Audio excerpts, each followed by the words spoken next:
It was a momentous year, marked by protests for civil rights, rising opposition to the Vietnam War, and the beginning of the Troubles in Northern Ireland.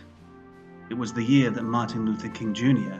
was assassinated. We hold these truths to be self-evident, that all men are created equal. In the technology world, 1968 saw the birth of hypertext and the computer mouse. And at the NATO Software Engineering Conference in Garmisch, Germany, the first ever software engineering conference, the term software crisis was coined to describe the challenges of building computer programs at scale. In over 5 decades since that first software engineering conference, we've seen many innovations come and go. Structured methods, case tools, object-oriented analysis and design, agile methods, and software as a service. These innovations aim to build affordable, safe, secure software at scale. So all the problems of the software crisis have been solved, right? Today, software pervades almost every aspect of society, at a scale that the Garmisch attendees could simply not have imagined.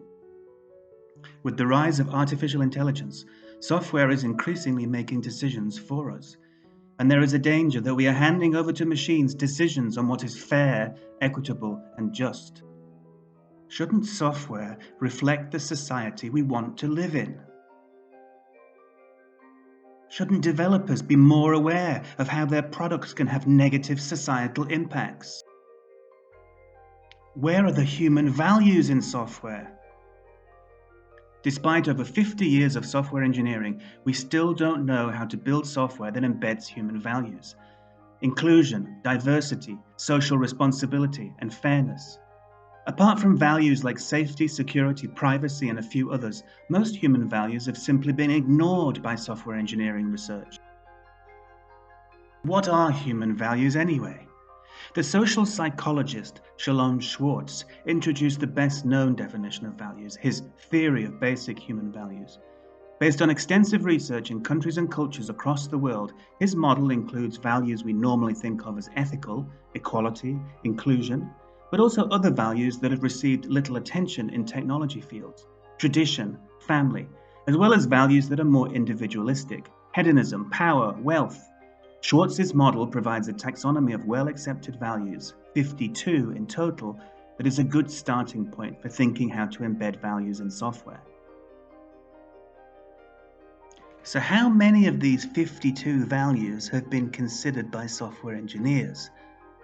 Or in other words, to what extent does the software that runs society today actually respect our human values?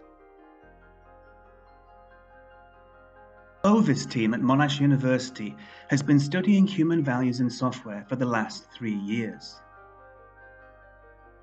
We wanted to know how much software engineering research has even thought about human values.